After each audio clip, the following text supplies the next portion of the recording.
Interessante aí a tua apuração, que coloca, inclusive, as Forças Armadas reclamando que estão sendo alvo de tudo quanto é lado, do governo, da imprensa, da esquerda e da direita, Fábio Piperno. Bom, ontem mesmo eu já me manifestei em relação a isso, eu disse que eu achava até cruel com os militares uma série de restrições que apareciam na primeira versão desse projeto, dessa ideia. Imagina, por exemplo,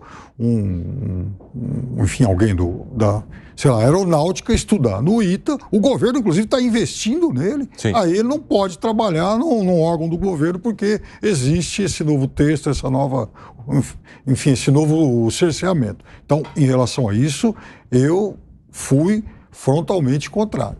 Eu acho que, em relação sobre eles participarem ou não da vida política, se candidatarem e tal, o projeto também caminha na direção correta.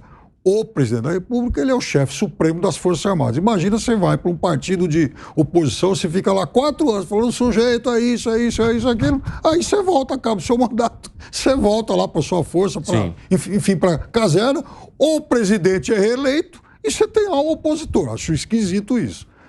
Agora, quanto a essa história de perseguição, Forças Armadas, pelo amor de Deus, façam-me o favor, né? As Forças Armadas do Brasil, historicamente, foram incubadoras de golpistas. Então, vocês precisam fazer uma depuração melhor. Salvou a gente do comunismo em 1964. Salvou?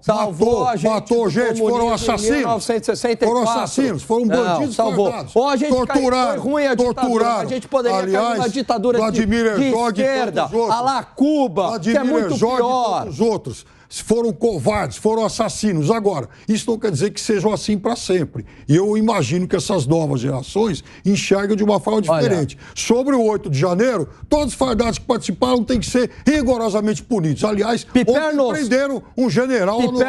Não houve participação de ninguém das Forças Armadas no dia 8 de janeiro. Pelo contrário, se eles quisessem ter dado o golpe, eles tinham armas. Mas, Gani, você não enxerga que houve sequer omissão das Forças Armadas no 8 de janeiro? Teve do GSI. E a quem estava o comando do GSI? Quem que prevaricou? Tudo indica quem que prevaricou. Eu nem vou responder isso. Eu quero dizer o seguinte...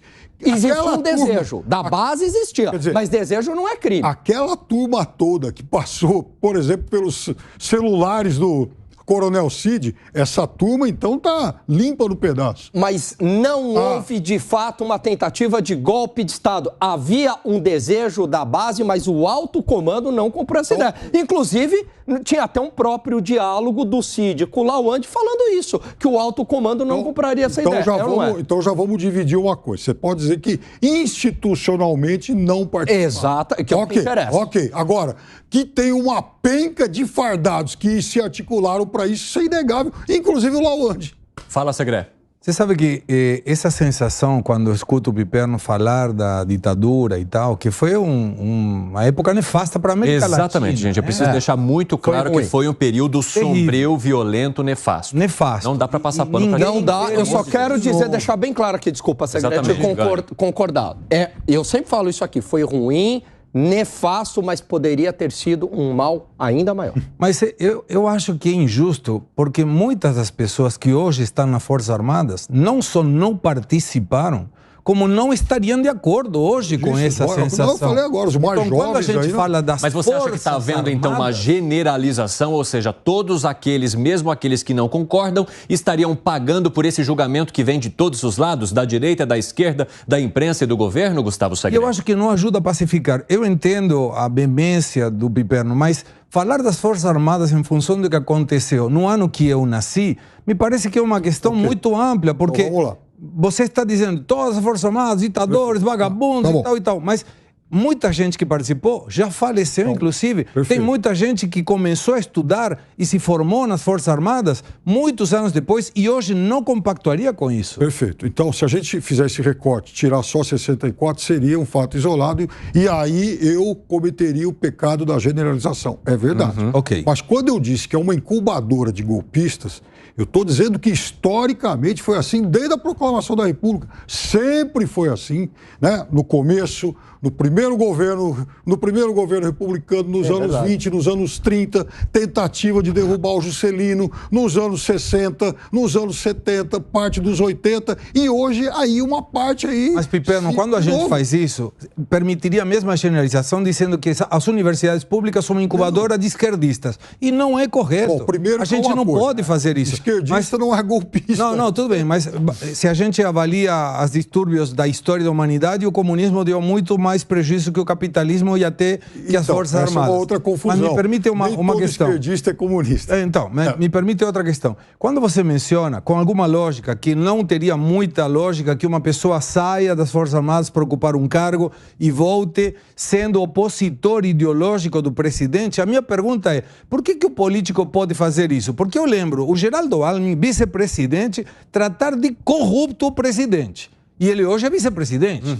A ministra Simone Tebet tratou de corrupto o presidente e o PT. E hoje é ministra do próprio presidente. Qual é a diferença entre um militar não pode e um político pode? A diferença são várias, né? Primeiro, quando você coloca alguém de posse de armas para ser opositor do outro, você, no mínimo, você já pode desconfiar de algum risco. Então, o militar que volta para comandar, por exemplo, um batalhão, sendo que ele vai politizar esse batalhão para fazer oposição a quem está no poder, só isso já provoca um risco. Ele está armado, é diferente.